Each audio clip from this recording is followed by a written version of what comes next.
Mom threw food at my 9-year-old son and screamed for us to leave mid-dinner. I didn't cry, I just said thank you for showing everyone who you really are and walked out with my head high. The mashed potatoes hit Miguel square in the chest, splattering across his new button-down shirt, the one we'd picked out together specifically for Thanksgiving dinner at my mother's house.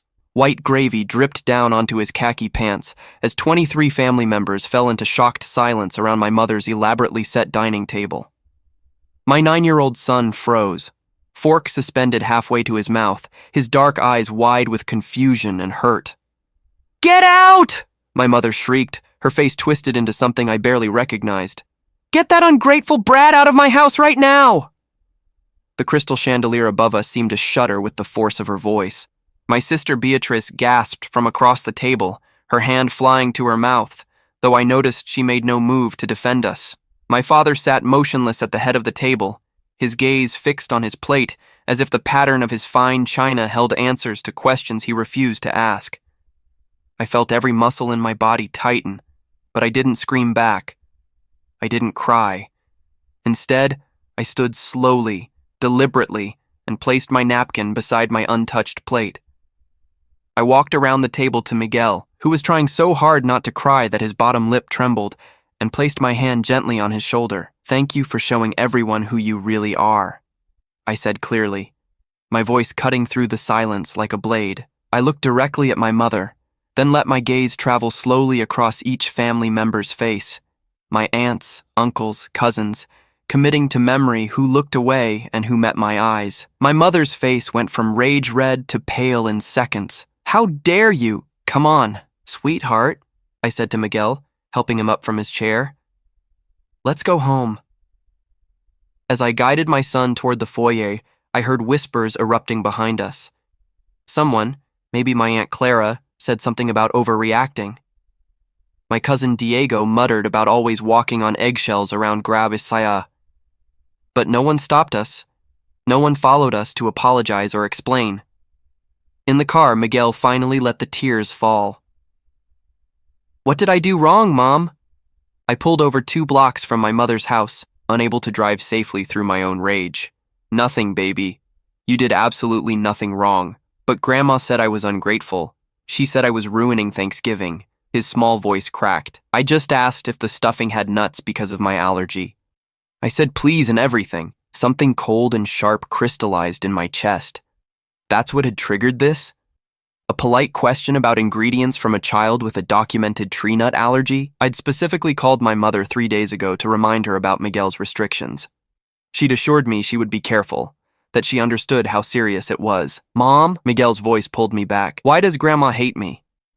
I looked at my son, sweet, sensitive Miguel, who'd made her a card last week, who always tried so hard to make her smile, who'd been excited for days about Thanksgiving dinner with family. Mashed potato residue still clung to his chest. His new shirt was ruined. His spirit was crushed.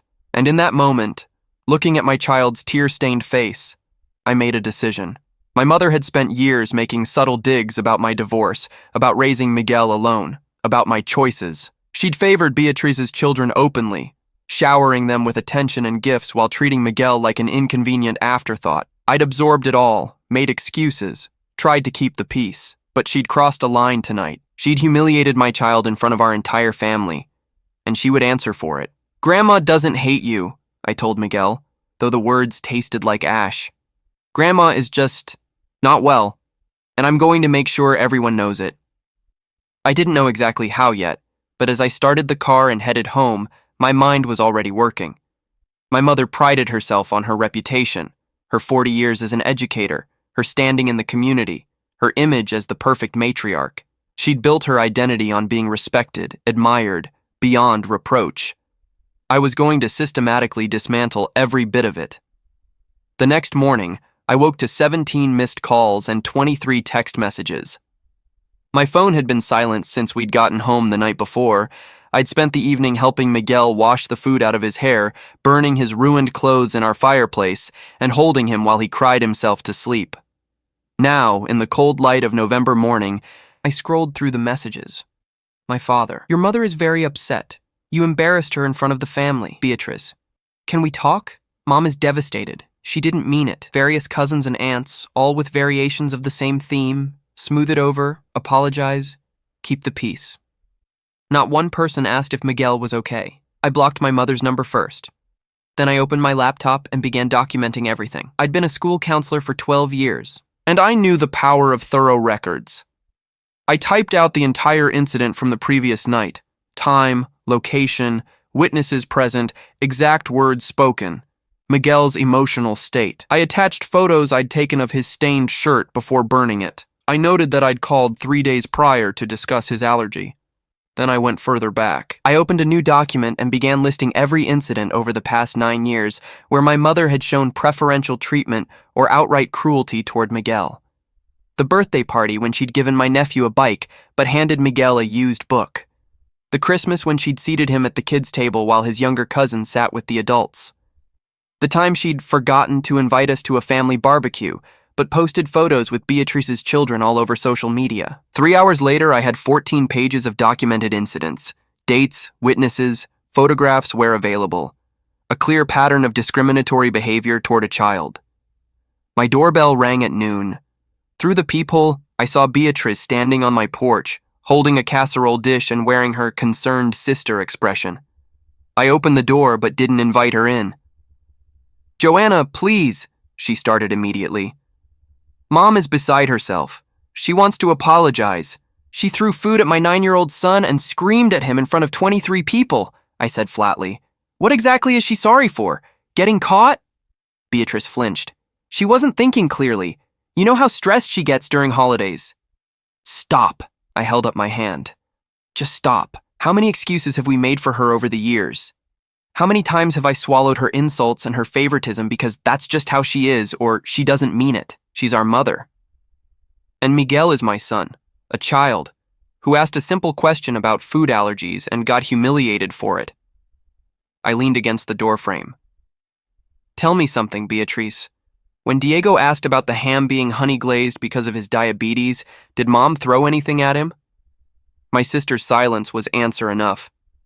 "I didn't think so." I started to close the door. "You can tell Mom that if she wants to apologize, she can do it in writing, addressed to Miguel, and delivered through you. Not to me, to him, the person she actually harmed. You're being unreasonable." "No, I'm being a mother. Something you might try when your kids are the ones being mistreated." I closed the door on her shocked face. That afternoon, I called my divorce attorney, Helena Santos. We'd stayed friendly after my split from Miguel's father 3 years ago. She was sharp, ruthless when needed, and most importantly, she understood family dynamics. "I need advice," I told her, "about protecting my son from my mother." Helena listened to everything, asked pointed questions, and then went silent for a long moment. "Joanna, what exactly are you planning?" "I want consequences," I said simply. "Real ones.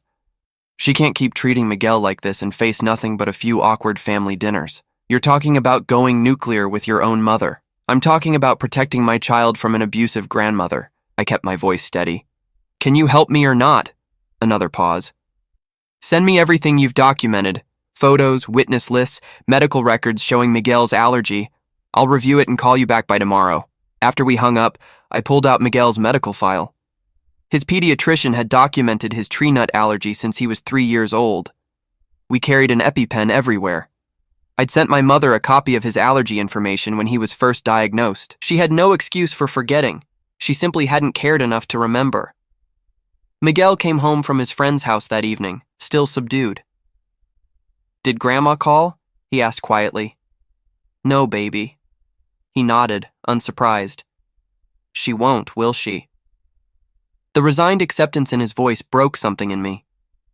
He was 9 years old and already understood that his grandmother didn't value him. That knowledge, that devastating clarity, was perhaps the worst thing she'd done to him. "Do you want her to?" I asked gently. He thought about it, then shook his head. "I don't think so. It would just be fake anyway." My brilliant, perceptive son. I pulled him into a hug. "I love you more than anything in this world. You know that, right?" "I know, Mom." He squeezed me back. "You're enough. You've always been enough." I held him until he pulled away to do homework, and then I returned to my laptop. Helena would call tomorrow with legal options, But I was already forming a parallel plan, one that would hit my mother where she was most vulnerable, her reputation. My mother had spent 4 decades building her image as an exemplary educator and child advocate.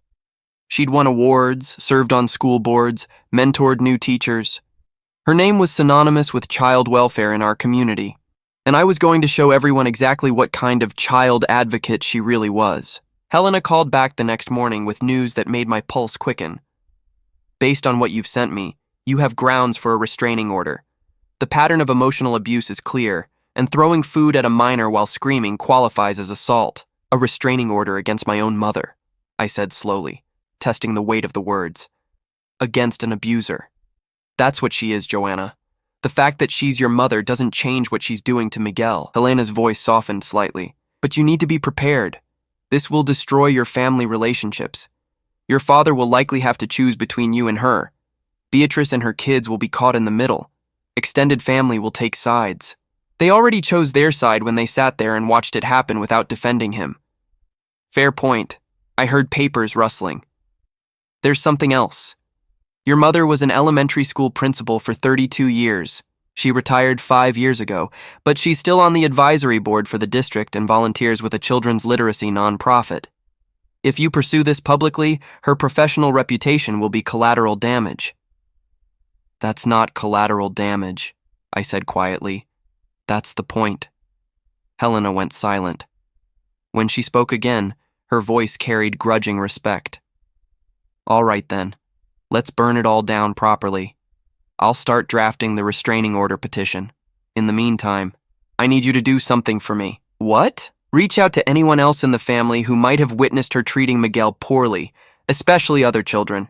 If your sister's kids have seen it, their observations matter. Also, check if your mother's behavior was ever an issue at her school. Former colleagues, parents, anyone who might have seen her lose control with children before. I spent the next 3 days making quiet inquiries.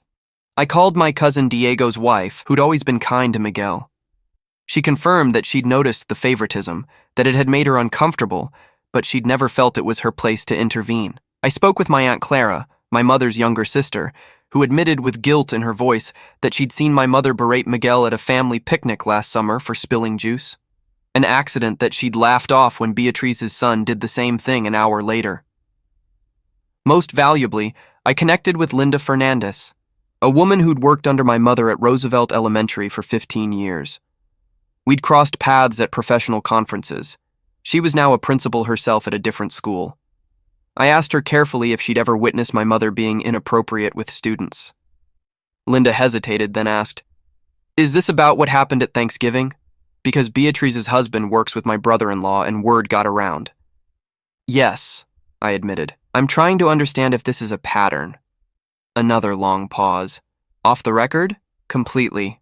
Your mother had a reputation for being harder on certain students than others. Nothing you could report formally. She was too smart for that. But there were whispers. Kids from single-parent homes got less patience. Children with learning disabilities got less support than the gifted ones. If a parent was divorced or remarried, their kids somehow ended up with the strictest teachers." Linda exhaled slowly. "I left that school partly because I couldn't watch it anymore.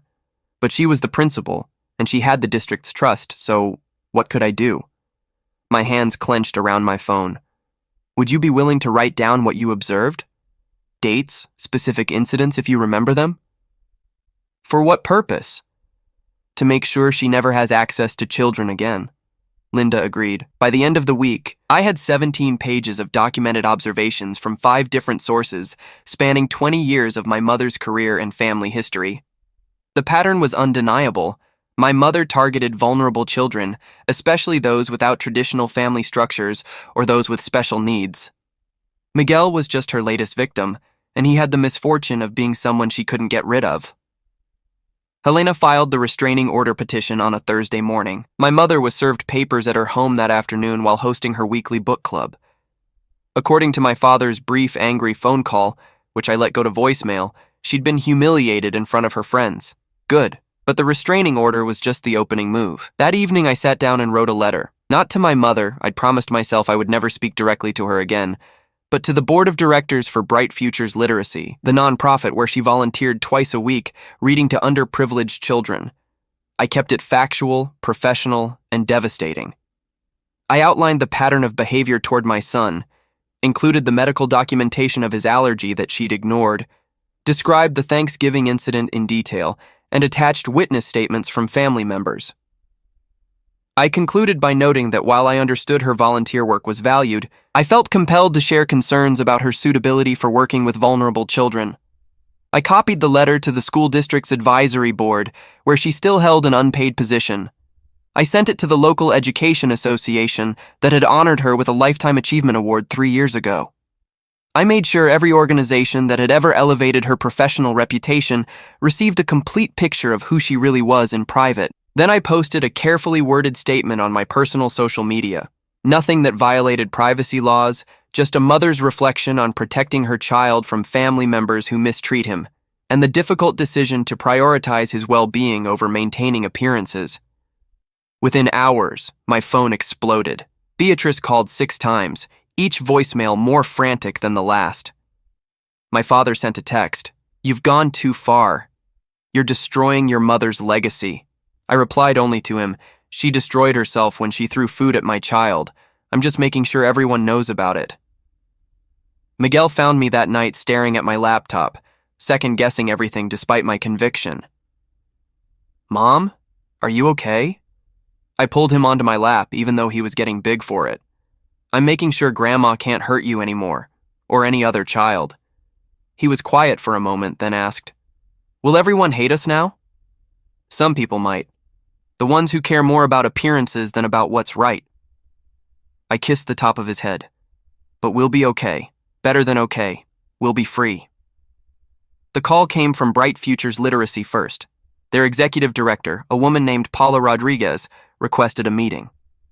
I agreed, brought Helena as my attorney, and sat across a conference table from 3 board members who looked deeply uncomfortable. Paula opened a folder containing my letter and several other documents. "Mrs. Carmo, we've reviewed your concerns along with additional information that came to light during our inquiry." "What additional information?" 2 former volunteers came forward after receiving your letter. They'd independently observed Mrs. Almeida speaking harshly to the children she read with, specifically children who struggled with reading or had attention difficulties. Paula's expression was grave. "One volunteer documented an incident where your mother told a 7-year-old with dyslexia that he was wasting her time because he couldn't sound out words fast enough." My stomach turned. A 7-year-old child. "We've accepted Mrs. Almeida's immediate resignation from all volunteer activities," Paula continued. "We want to thank you for bringing this to our attention. Child safety is our paramount concern." The school district's advisory board meeting happened 2 days later. I wasn't invited to attend, but Helena went as my representative. She returned with news that my mother had been asked to step down from her position. The superintendent had privately expressed concerns about the liability of keeping her involved, given the documented pattern of behavior. The Education Association was conducting their own review of her Lifetime Achievement Award. My phone rang constantly. Family members demanding I stop this witch hunt, a former colleagues of my mother's expressing shock or disbelief, a few people thanking me quietly for speaking up. I ignored most of it, answering only Helena's calls and texts from the handful of family members who reached out with genuine concern for Miguel. Then Beatrice showed up at my house unannounced on a Tuesday evening, her face blotchy from crying. "Are you happy now?" "Mom has been dropped from everything she cared about. Dad says she won't get out of bed." "You've ruined her life." I opened the door wider. "Come in, I want to show you something." She followed me warily to the kitchen table, where I'd laid out everything. The documentation, the witness statements, the medical records, the photos. 14 years of evidence showing exactly how our mother had treated my son. "Read it," I said. "All of it. Then tell me if you still think I've ruined her life, or if she ruined it herself." Beatrice sat down, her hands shaking as she picked up the first document. I watched her face change as she read. Denial giving way to recognition. Recognition to horror. Horror to something like shame. "I didn't know it was this bad," she whispered after 20 minutes. "Yes, you did. You saw it happening. You just chose to ignore it because it wasn't your children she was targeting." I kept my voice level, factual. "When she gave your kids gifts and gave Miguel nothing, you saw it. When she screamed at him at the barbecue, you were standing right there. When she threw food at him on Thanksgiving, you gasped, but you didn't stand up for him." I should have. tears spilled down Beatrice's face. I should have protected him. I was trying to keep the peace, trying not to make waves, at my son's expense. She nodded, wiping her eyes. What do you want me to do? I want you to stop defending her. I want you to acknowledge what she is. An abuser who targeted a vulnerable child because she knew she could get away with it. I sat across from her. And I want you to tell Dad that if he chooses her side over protecting his grandson, he's making it clear where he stands. Miguel deserves better than grandparents who treat him like he's disposable. Beatrice left with copies of the documentation, her expression shattered. I didn't know if she'd follow through, but I'd planted the seed. The restraining order hearing was scheduled for the following Thursday. My mother hired an attorney, a slick man in an expensive suit who tried to paint me as vindictive and mentally unstable. Helena destroyed him methodically, presenting witness after witness who described the Thanksgiving incident and the years of mistreatment leading up to it. My mother sat at the defendant's table, dressed impeccably, her face a mask of wounded dignity. She didn't look at me once. She didn't look at Miguel, who sat beside me, small and quiet. The judge reviewed everything, the medical records, the photographs, the testimony. Then she looked directly at my mother. Mrs. Almeida, I've spent 30 years on this bench, and I've seen many types of family dysfunction. But what I see here is a pattern of targeted cruelty toward a child. She paused. The restraining order is granted. You are to have no contact with the minor child Miguel Carmo for a period of 3 years, at which time this matter may be reviewed. My mother's attorney immediately began arguing for visitation, for a chance to reconcile. The judge cut him off. Mrs. Almeida threw food at a 9-year-old child and screamed at him in front of dozens of witnesses because he asked about his food allergies. That's not a misunderstanding. That's abuse. This hearing is adjourned. As we left the courthouse, I saw my father standing near his car. He looked older, diminished somehow. He met my eyes briefly, then looked away and drove off without a word. Miguel squeezed my hand. Is it really over? Yes, baby, it's really over. The final revelation came from an unexpected source. 3 weeks after the restraining order was granted, I received a Facebook message from a woman named Teresa Suarez. Her profile showed she was in her early 40s, lived 2 states away, and we had no mutual connections. You don't know me, the message began, but I saw your posts about your mother, and I need to tell you something. Graua Almeida was my elementary school principal 30 years ago. She made my life hell.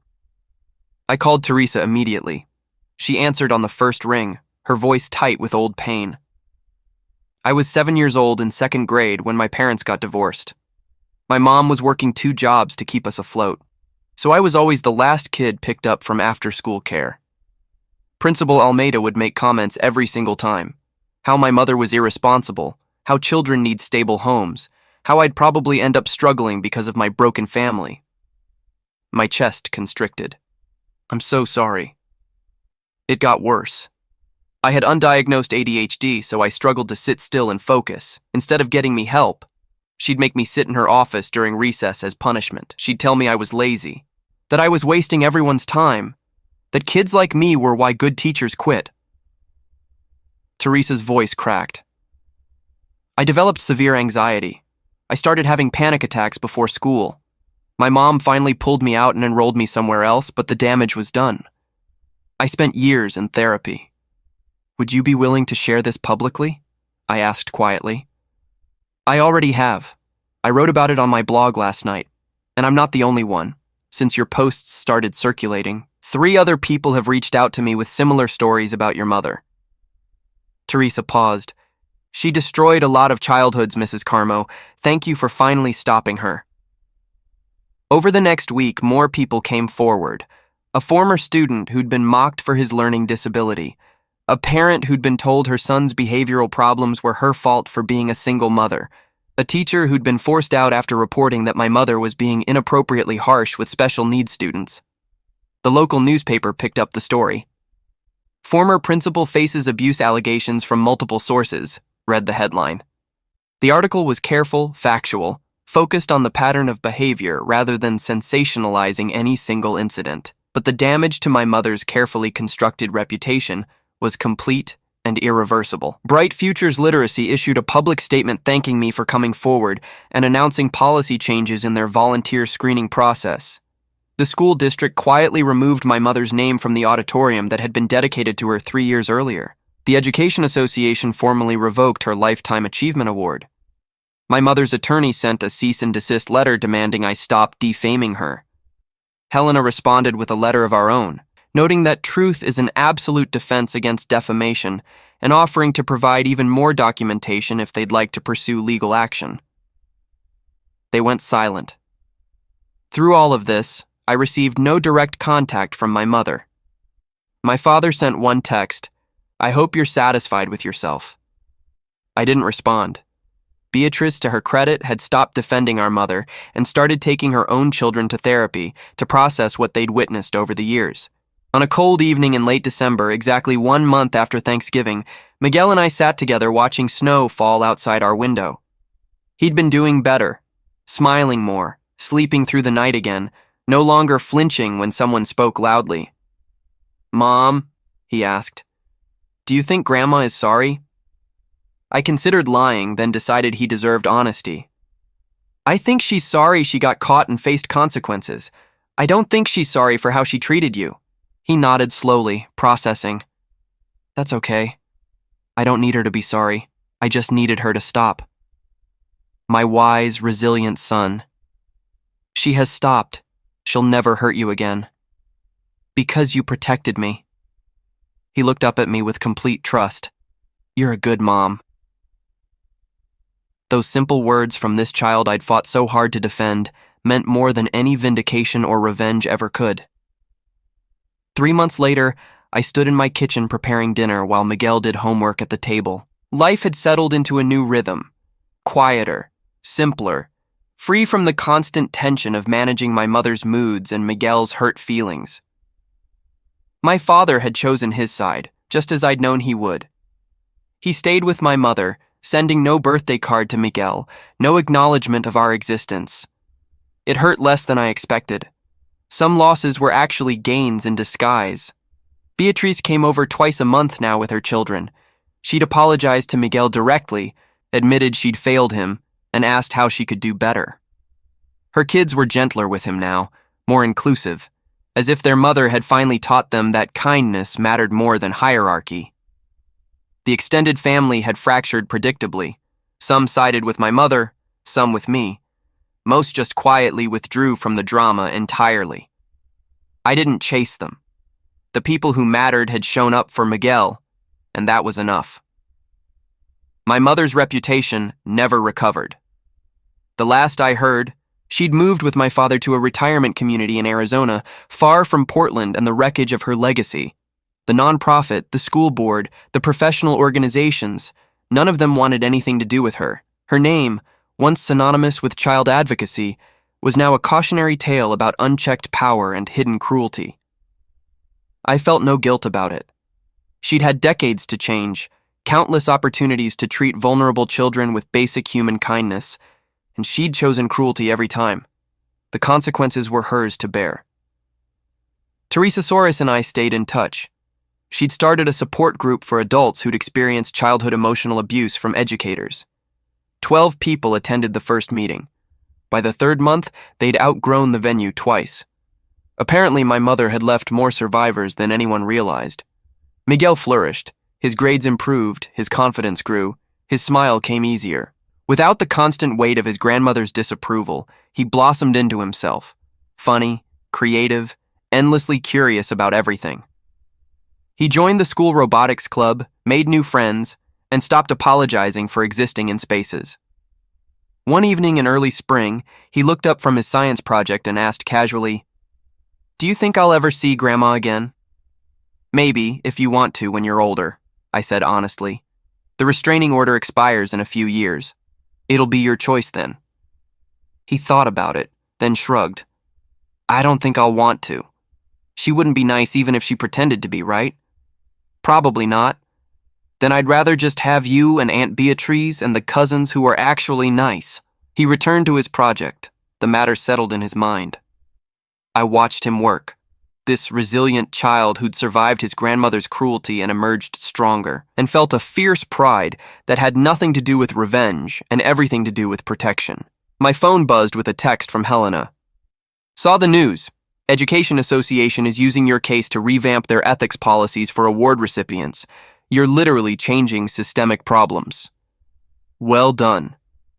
I smiled. Sometimes protecting one child meant protecting all children. My mother had spent her career in positions of power over vulnerable kids. Now she never would again. That night, after Miguel was asleep, I sat on my porch watching spring storms roll across the Portland sky. I thought about Thanksgiving dinner, about the moment mashed potatoes hit my son's chest, about the choice I'd made to stop absorbing abuse for the sake of family peace. Some people would say I'd overreacted, that I'd destroyed my own mother over one bad night. Those people had never watched their child learn to expect mistreatment, had never seen a 9-year-old develop defensive flinches, had never held a sobbing child who asked what he'd done to deserve such contempt. I'd protected my son. I'd stopped an abuser. I'd prevented her from harming other children. And I'd done it without apology, without mercy, without regret. My mother had taught me many things over the years, though never the lessons she'd intended. She'd taught me that family wasn't sacred if it was toxic. That reputation meant nothing if it was built on cruelty. That sometimes the most loving thing you can do is burn bridges that lead nowhere good. She'd also taught me, completely unintentionally, that abusers rely on silence and complicity. They count on victims being too afraid or too conditioned to fight back, on witnesses being too uncomfortable to intervene, on systems being too slow or too indifferent to act. I'd refused to be silent. I'd documented everything. I'd used every resource available. And I'd shown my son that he deserved protection, that his safety mattered more than his grandmother's reputation, that standing up to power was not only possible but necessary. The restraining order, the lost positions, the revoked awards, the relocated life, none of it would teach my mother empathy or remorse. Women like her rarely learned. But it would keep her away from Miguel and every other vulnerable child she might have targeted. And that, in the end, was the only revenge that mattered. 6 months after Thanksgiving, I received an envelope in the mail with no return address. The postmark was from Scottsdale, Arizona, where my parents had relocated after everything fell apart. Inside was a single sheet of paper, my mother's handwriting unmistakable even in its shakiness. Joanna, I want you to know that I never intended to hurt Miguel. Everything I did was because I loved you and wanted what was best for our family. You've destroyed my life over one moment of poor judgment. I hope someday you'll understand what you've done and feel the guilt you deserve. Mother. I read it twice, waiting for some flicker of emotion. Regret, sadness, even anger. Nothing came. The woman who wrote this letter was a stranger, one who still couldn't acknowledge what she'd actually done.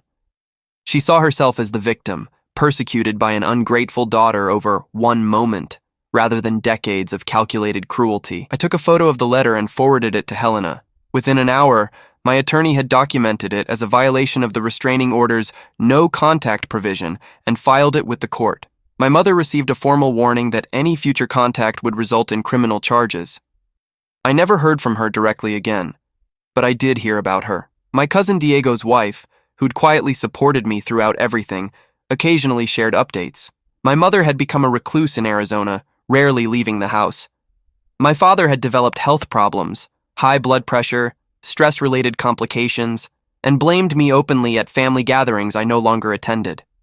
They'd joined a new church where no one knew their history, where my mother could reinvent herself as a wronged matriarch abandoned by her cruel daughter. The narrative they told bore no resemblance to reality, but I'd learned something important over these months. I didn't need everyone to know the truth. I only needed the people who mattered to know it. Miguel's teachers, our close friends, the professionals who worked with vulnerable children. The rest could believe whatever made them comfortable. Miguel, meanwhile, had become a different child. Not different in personality. He was still the same sweet, creative boy, but different in confidence. He walked taller. He spoke up more in class. He stopped apologizing for taking up space. His 4th grade teacher, Mrs. Lopez, pulled me aside at a parent conference in March. I don't know what's changed at home, but Miguel has blossomed this year. He's participating in class discussions, volunteering for presentations, even defending other kids when they're being picked on. She smiled warmly. Whatever you're doing, keep doing it. What I was doing was simple. I'd removed the person who'd spent 9 years convincing him he was worthless. Sometimes the most powerful act of love is elimination, cutting out the toxic element and letting the wounds heal. In April, I received an email from Teresa Suarez, the woman who'd first reached out about her childhood experiences with my mother. Her support group for adults abused by educators had grown to 47 members across 3 states. They were planning a conference for survivors and wanted me to speak on a panel about holding abusers accountable. Your willingness to take action publicly, despite the family cost, has inspired a lot of people to come forward with their own stories, Teresa wrote. Many of us stayed silent for decades because we thought no one would believe us or that it wasn't bad enough to report. You showed us that our experiences mattered and that abusers can face consequences. I agreed to speak. Standing on that stage in front of 60 people, sharing Miguel's story and my decision to fight back, I realized something profound. My mother hadn't just targeted one child. She'd targeted hundreds over her career, leaving a trail of damaged self-esteem and childhood trauma in her wake. By stopping her, by refusing to let her hide behind her professional reputation, I'd protected an unknown number of future victims. One woman approached me after my panel, tears streaming down her face. I was in your mother's school for 3 years. She told me I was stupid so many times that I believed it. I dropped out of college twice because I couldn't shake her voice in my head, telling me I'd never amount to anything. She gripped my hands. I'm 41 years old, and I'm finally back in school finishing my degree. Knowing she can't hurt anyone else anymore. It freed something in me. That conversation alone justified everything I'd done. By summer, the ripple effects continued. The school district where my mother had worked implemented new policies for monitoring principal behavior and responding to complaints about mistreatment of students. They established an anonymous reporting system and hired an outside firm to conduct climate assessments at each school. The superintendent credited my case as the catalyst for these changes, though she was careful not to mention my mother by name in public statements. Bright Futures Literacy overhauled their volunteer screening process, adding mandatory training on childhood trauma and requiring references from recent work with children rather than relying on professional reputation alone. They invited me to help develop the new training curriculum. I declined. I'd done what I needed to do, protect my son and prevent future harm.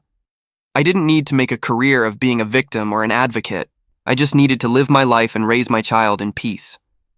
Beatrice and I had reached a careful equilibrium. She'd apologized sincerely to Miguel, backed up her words with changed behavior, and stopped defending our mother's actions. We'd never be as close as sisters maybe should be. There was too much history, too many times she'd chosen comfort over courage. But we'd found a functional relationship built on honesty rather than pretense. Her children had changed too. My nephew Leo, who'd once parroted our mother's dismissive comments about Miguel, now included him in every activity. My niece Sophia had apologized for the birthday party when she'd received expensive gifts while Miguel got nothing, and she'd started donating half her birthday money to children's charities every year. Children learn what we teach them, but they also learn what we show them. By standing up to my mother, I taught an entire generation of my family that abuse, even from beloved elders, was unacceptable. In August, exactly 9 months after the Thanksgiving incident, I took Miguel on a road trip up the Oregon coast. We stopped at tide pools, ate overpriced ice cream in tourist towns, and stayed in a small cabin where we could hear the ocean at night. One evening, sitting on the beach watching the sunset, Miguel asked quietly, "Do you think Grandma is sorry yet?" We hadn't talked about her in months. I'd assumed he'd moved on, processed it, filed it away in whatever mental space children keep painful memories. Apparently not. "I think she's sorry she got caught and faced consequences," I said carefully. "I don't think she's sorry for how she treated you, because that would require her to see you as a person who matters, and I don't think she's capable of that." He dug his toes into the sand, thinking. "My therapist says some people's brains don't work right for empathy, like they can't feel what other people feel. Dr. Morrison, the child psychologist I'd found for Miguel, was worth every penny. That's right. It's not your fault she couldn't love you the way you deserved." "I know that now." He looked up at me, his dark eyes serious. "I used to think if I was better, if I got better grades or was less clumsy or tried harder, She'd like me, but it was never about me, was it? My chest tightened. No, baby, it was never about you. It was about her being broken. He said it matter-of-factly, a diagnosis rather than an accusation. And you couldn't fix her, so you had to keep her away from me. Exactly, he nodded, satisfied with this explanation, and returned his attention to the waves. A moment later, he added, I'm glad you picked me over her. I know it was hard. The simplicity of that statement, the clear-eyed understanding of the choice I'd made, nearly undid me. It was the easiest choice I've ever made, I said, pulling him close. There is nothing and no one more important to me than you. We sat there as the sun dipped below the horizon, painting the sky in shades of orange and pink, and I felt a profound sense of peace. My mother had tried to break my son's spirit, but she'd failed. He was whole, healthy, loved, and secure. That was the only victory that mattered.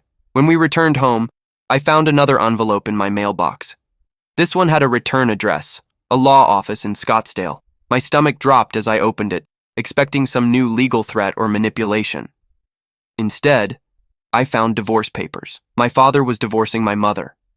The petition was straightforward: irreconcilable differences, division of assets, no request for alimony from either party. Attached was a brief letter from my father's attorney explaining that the divorce had been my father's decision, that it had been finalized 3 weeks ago, and that Mr. Almeida wanted me to know that he understood too late what I'd been trying to protect Miguel from. Your father wishes to communicate that he regrets not defending his grandson, the letter concluded. He understands if you do not wish to have contact with him, but he hopes that someday you might allow him the opportunity to build a relationship with Miguel based on respect and genuine care. I set the letter aside and didn't respond. Maybe someday I'd consider it, but that day wasn't today. My father had chosen his wife over his grandson for 9 years. One divorce didn't erase that history or automatically grant him access to the child he'd failed to protect. If he wanted a relationship with Miguel, he'd have to earn it slowly, over time, with consistent changed behavior. And that would be Miguel's choice to make, not mine to force. In September, Miguel started 5th grade. On his first day, he wore a shirt he'd picked out himself, bright blue with a space shuttle on it, and walked into school without looking back. No anxiety, no fear, no apologies for existing. That afternoon, he came home excited about his new teacher, the robotics club starting up again, and a group project on renewable energy. He talked through dinner about solar panels and wind turbines, his hands gesturing enthusiastically as he explained concepts he'd researched. This was the child my mother had tried to destroy. This brilliant, passionate, confident boy who loved learning and believed in his own abilities. By removing her from his life, I'd given him space to become himself. Later that evening, after Miguel had gone to bed, I found myself going through old photos on my laptop. There was a picture from Miguel's 3rd birthday, my mother standing stiffly beside him, her smile forced, while he looked up at her with such hopeful love. Another from his 1st grade graduation, where she'd positioned herself at the far end of the group photo, as far from him as possible while still being in frame. Every photo told the same story: a child desperate for his grandmother's approval and a woman incapable of giving it. I created a folder on my computer labeled Documentation and moved all the photos there, along with the written records, witness statements, and legal documents. Then I created a separate folder labeled Moving Forward and started filling it with new photos. Miguel at the beach during our road trip, Miguel presenting his robotics project, Miguel laughing with his cousins at Beatrice's house. Photos of a child who was loved, protected, and free. The final piece of closure came in October, almost a year after the Thanksgiving incident. I received an email from the Education Association that had revoked my mother's Lifetime Achievement Award. They'd established a new scholarship in honor of educators who advocate for vulnerable and underserved students with genuine compassion and documented positive impact. We wanted to create something positive from a painful situation, the director wrote. This scholarship will support teachers who work specifically with at-risk children, single-parent households, and students with learning differences, the populations your mother's actions harmed. We're calling it the Advocate for All Children Scholarship, and we'd like your permission to mention that it was established in response to your advocacy for your son. I granted permission immediately. My mother's name would be forgotten, but the harm she'd caused would be transformed into support for the children she'd targeted. Future teachers would receive funding to do the work she'd pretended to do. Vulnerable children would benefit from educators who actually cared. It was a kind of poetic justice that satisfied me more than any revenge ever could. On Thanksgiving Day, exactly 1 year after the incident, I hosted dinner at my house. Beatrice came with her family. My Aunt Clara and cousin Diego came with their families. Helena came with her husband. Dr. Morrison stopped by briefly with a homemade pie. A dozen people crowded around my modest dining table, passing dishes and sharing stories and laughing. Miguel sat beside me, his plate piled high with foods I'd carefully prepared to accommodate his allergies. No one made him feel guilty for his dietary restrictions.